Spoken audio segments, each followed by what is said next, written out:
remember Daddy talking about a blind fiddle player, Elvis Black. Did you ever know him, David? No. I did not either. I don't remember meeting Elvis, but that was one of Daddy's main influences in playing was Elvis Black. And I think having access to the older fiddle players like that in the area, it's kind of perpetuated itself. How about the big ankle strut? That thing like Elvis played it.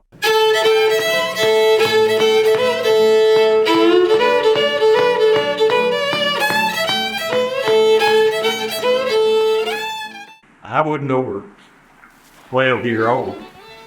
Elvis Black come to our house. I don't know how he got there. He's blind. Somebody brought him. And he could play more tunes than anybody I heard. And somebody wanted him to play down yonder. I was picking the guitar with him. And he asked me, he says, "Son, can you put that little ditty on the guitar there? That run, you know?" I said, "Yeah, I can put it on." So he jarred down on it. I remember playing with him there, right out on the front porch there at their house. I was young back then. Elvis was one of the unique, great fiddlers. Of course, he was blind. He was rough. Yep.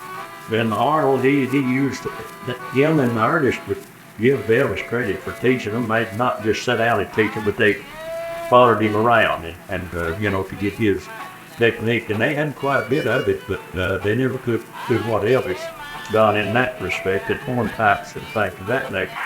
Elvis was a polished fiddler. He's a little classical, Wayne. He had those legs. And some of his notes later, 50 years later, that rang in my head, you know. That was it. He had that little vibrato sound. Oh, yeah. I sounds just like him. I'd have to work on that. Studied under Elvis Black, I've been in that too, and Elvis was one of the great fiddlers, in my opinion. He played all over McNairy and Hardin County, and he told me he took lessons, went out to Scotts Hill. There's John Gilbert out there had a school of music, and Elvis used to go out there and he'd learn a lot of he called it the 64th notes. There was a lot of little finger work that I didn't see anybody else around do, and there was some fine musicians there at Scotts Hill, and him and Waldo, they would go over there and learn what they could, and they were my heroes. And Kid G, a little bit of Blackberry Blossom.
Waldo Davis. You know, Waldo was fiddle player, and Waldo showed. Of course, before that, just back up just a little, I got to watching Waldo on TV. He had a 30-minute program, and I'd have to go to a neighbor's house to watch that. We didn't have TV, but it was getting a few out the community. He'd follow Flat and Scruggs, or either they'd follow him, I can't remember which, but they had a 30-minute program. Waldo was, he was good. Now, he was an entertainer. He could just make everybody want to stop and be around him. He had charisma. It's sort of like it's Freddie Boy Burns out here at the nursing home. He's 98-year-old. I asked him, I said, do you remember Waldo Davis? Lord, yes, I remember Waldo Davis. Said he went to the Grand Ole Opry and talked to him in the R&M and ran off DeFord Bailey, a great harmonica player, and said he wouldn't stay with him about a month. He decided he wanted him to be out. Waldo just free spirit, whatever. He just didn't have more obligations and to be successful in music or anything, you gotta keep it kind of on the business side. It'd be there when you promised to be there, but he didn't stay with it long. But he told me, he says, when I went up there and made a lot of trips and I walked and hitchhiked, and he showed me an old schoolhouse over there, the old Severe Chapel. He said, I slept in that one night. I was tired and I had my fiddle in the flour sack going up there, and said, I slept in that schoolhouse. He showed me where it was, and I didn't doubt it, but he said finally he went up there and he told Judge D. Hayes, says, how good do you have to be to get on this scramble? He said, well, you got to be good, sir. I said, how good are you? He said, well, I can make my heart talk. And he actually could. He said, Mom, I want a drink of water and all that. He said, well, come down to my office Monday morning. We'll listen to you. He did, and he says, boys, said, sign him up. He hotter than a firecracker. And they put him on the Grand Ole Opry, and he didn't stay long because, you got to get it to work, you got tours, and you got to be on time and all that. So that's kind of the way I sided Waldo up. He had more talent than about anyone I ever saw. He didn't want to use it because it run into work after a while. So, but later he come to Savannah, and Hardin was down there, Hardin Falls, and I used my dollar to get him a drink in there, and he said, Waldo Davis is in town. So we made a switch around there, and he introduced me to Waldo. I was about 17 years. They said, yeah. Says, Wayne Johnny's still on guitar, go get ashore here to Heck Tucker's or string down to get us to the port. We'll go down the bottom, and that's where we did. And boy, I'm telling you what, Waldo popped his finger and he got that fiddle. Now they played some more music. So spirit was just fill that car full, everybody's so joyful for that run out. And we got to go back and get more. And Hart said, ain't got no money. You got Waldo? Yes, can't get to it today, He said, it's at the bank and I ain't got the check. So we didn't get to playing more that day, but that was my first time. Waldo says, I'll tell you, I got a circuit of pianos to be tuned. If you'll come over there, we'll just make all sorts of money. Says, you got a car and I'll give you half. Well, he done that all right. We'd go in maybe 2 more and $7 a night. There we go to Fred Plum. The rest is history. We'd sit there, play the field, though. That's all I want to do, or go down on the bank of the river. Louis Smith, he laughed about it 2 times. Said, y'all get a 6-pack, come down there. Wayne, you didn't drink any, but you sat there and played that fiddle or guitar while Waldo did. And I said, that's right. But Waldo, he could go there and have a crowd just around him, do his entertaining and drink all he wanted to and go home, go to bed. And he couldn't do that at the Grand Ole Opry. So you had to stay pretty straight the way I sized him up. But he was a fine musician. I had to work on that a lot. But here's one of Waldo that might be a little more polished on it, a little Sweet Georgia Brown, got that capo on that F-Bell. But this is the one I learned from Waldo.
the square dance thing, it played out along about World War II or before.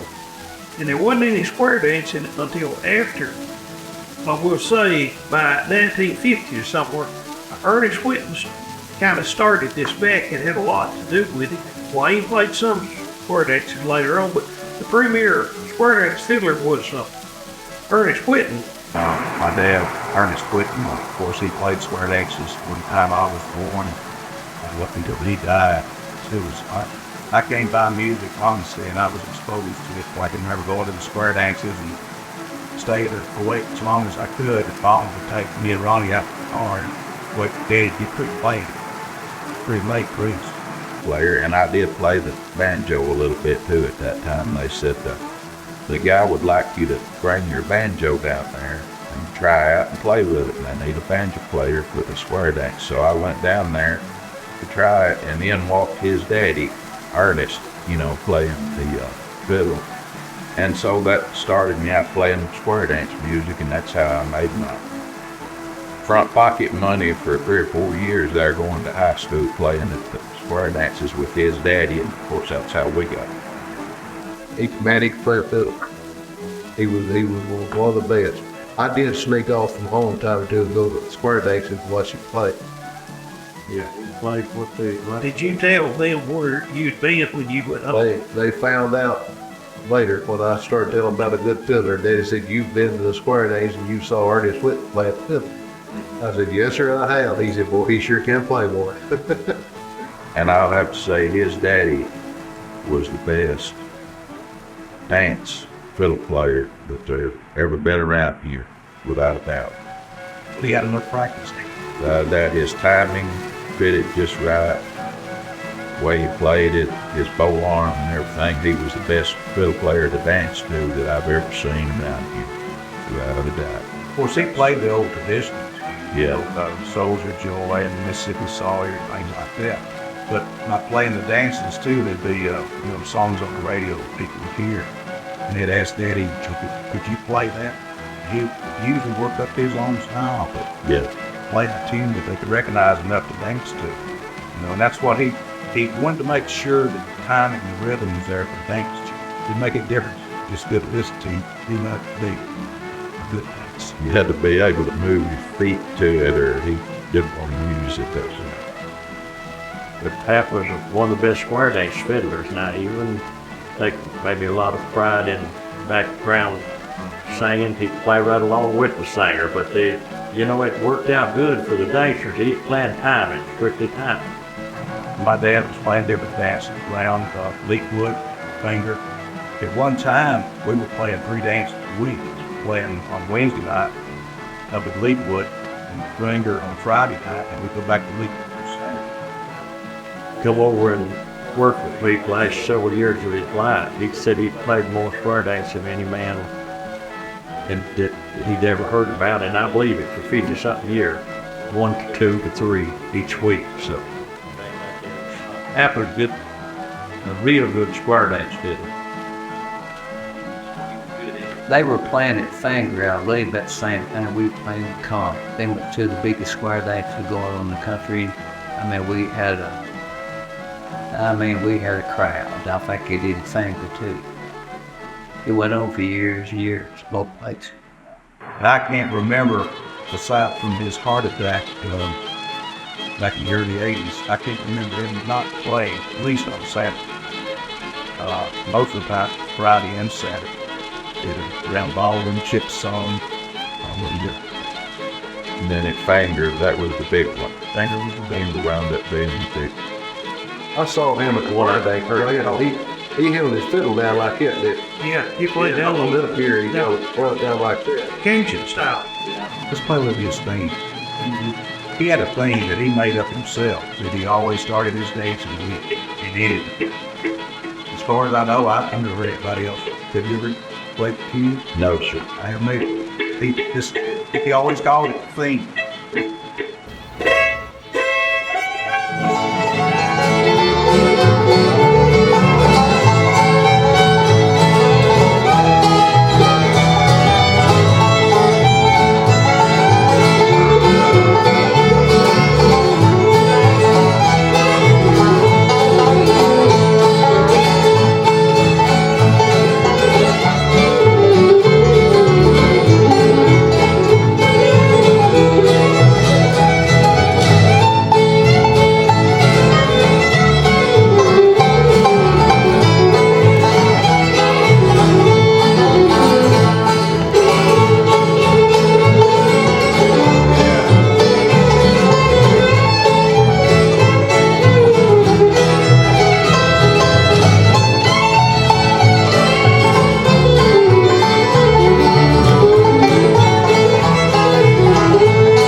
then later on, you know, when I was about 10 or 12, I started playing regular.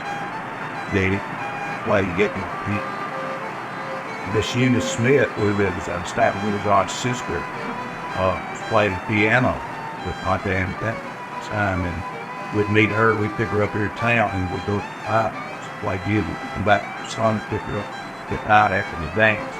Yeah, 1964, I went out to Five Horse. They were playing out there. And then he says, maybe I went to talking to him about Elvis Black and all of you. He said, do you play? And Eunice had been playing the piano for him all them years. She quit the week before. And I said, well, I can play a little. And I played the piano. And he said, oh, I tell you what, you're okay. You'll start playing. I did. We can make about $5, $6 a night. I played with him 2 or 3 years. And when he sick a few times, I played the fiddle, you know, well, very nice. But Curtis he was a fine musician. You know, a lot of the band leaders keep out a certain portion for themselves. He always divided the band's part equally. They always do. That's just the way he did. I can remember one time when I guess I was about 14. I had the pneumonia. And we played pipe once at that time. I had to stay at home on Saturday night. Daddy came in the next morning. Sunday morning, handed me my part. What it would take, what the doctor. I said, what's this for? He said, well, you've been there if you could have. So with me having and just that was he loved music. Like a lot of music. He played up until he died, just a week before he died. In fact, I played the last square dance with him over at Lakewood at the old Red Barn before he died. He never gave it up. It was just as much of him as you know, the way we talk or anything else. That was part of it.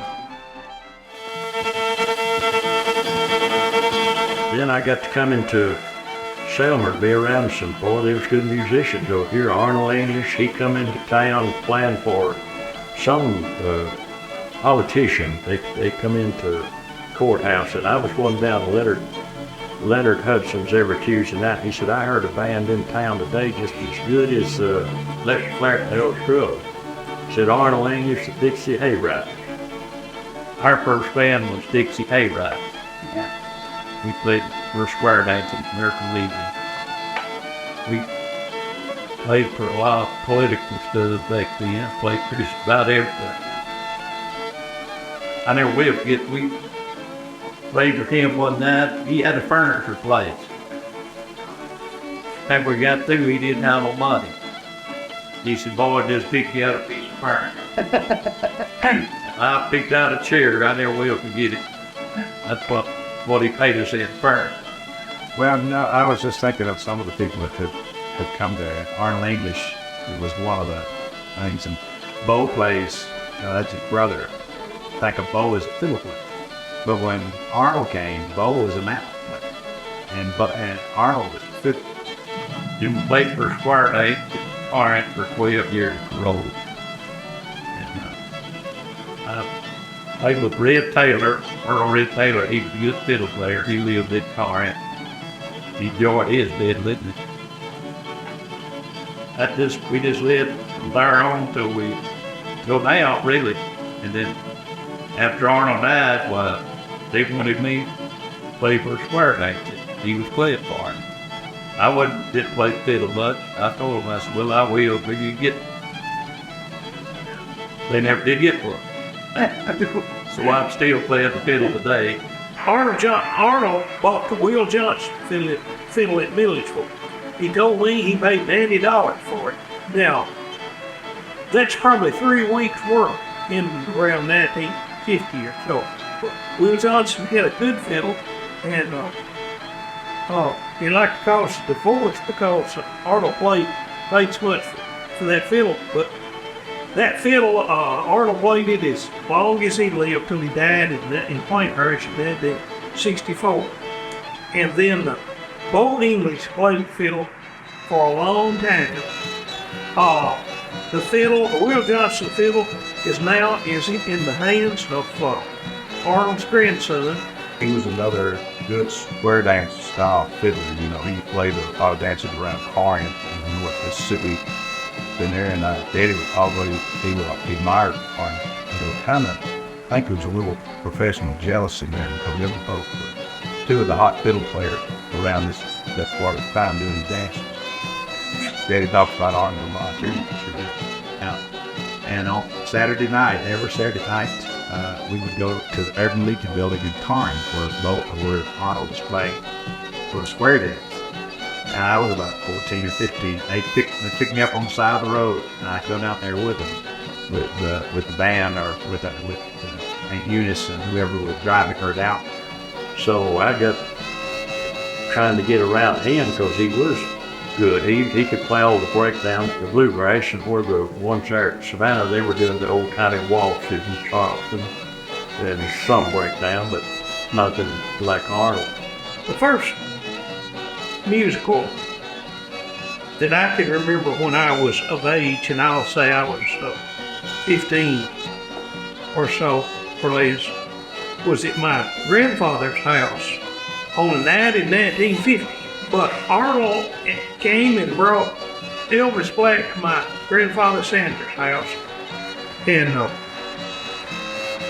they were playing. Arnold was playing Black Mountain Rag and all Lost Hippie and all that good stuff. And So when I was 17-year-old, I got a brother to bring me to Arnold's house right out here on Cemetery Road, and he taught me the Black Mountain Rag that night. I'll never forget. I went on back in that fall. I played in the contest there at Savannah and won, and went on to Memphis and won the Memphis Championship there, the Mid-South Championship. So Arnold, he taught me that. hear that talk. There's Black Mountain Rag thing. If I can get tuned up in A straight, Steve.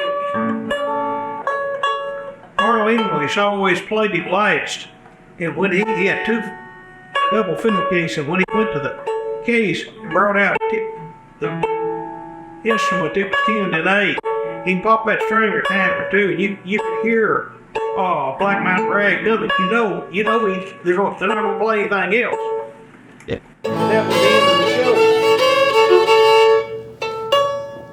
Still seems like it ought to be the end of the show.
they had a good band.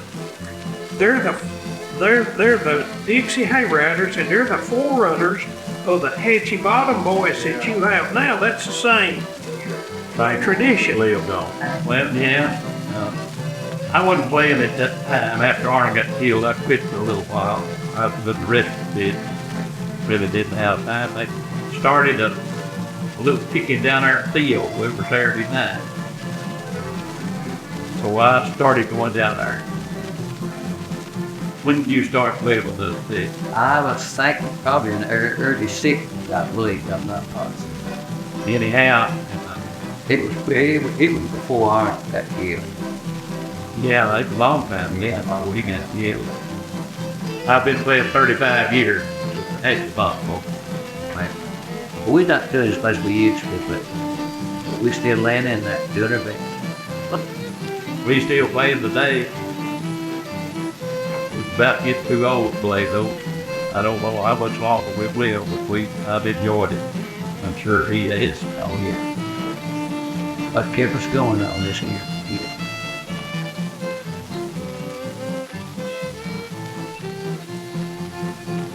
Well, in my college years, I appeared to appreciate that kind of music and to understand why it was so important. I didn't understand what this is all about.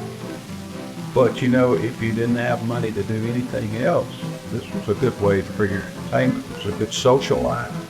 It was clean, and it was something everyone could participate in. We are just down home folks. We love and we enjoy each other. And I love being at my house and with my daddy and my little brother. Sing every chance you get. Always enjoy it. Be proud that you can do it. And at every chance opportunity you have, you take advantage of it.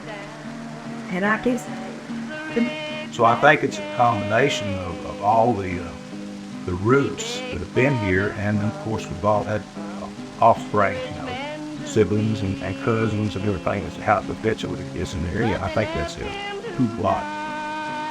And the community itself, the roots community, being a rural community, and I think that's it too. Saturday night is a big time.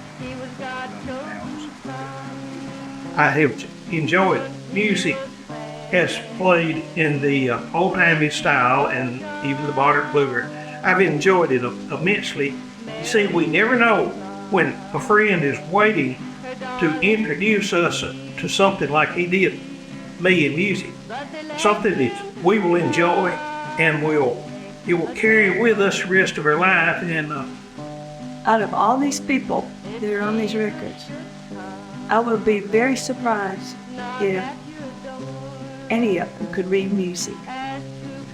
They played by ear, and at that point they tuned their instruments by ear. They didn't have electronic tuning.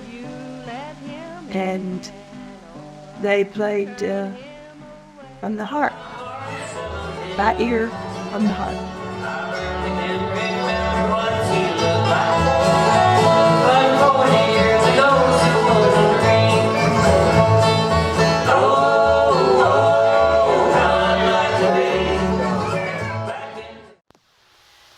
Midnight on the ocean, not a streetcar was in sight. I went into a drugstore just to get myself a light.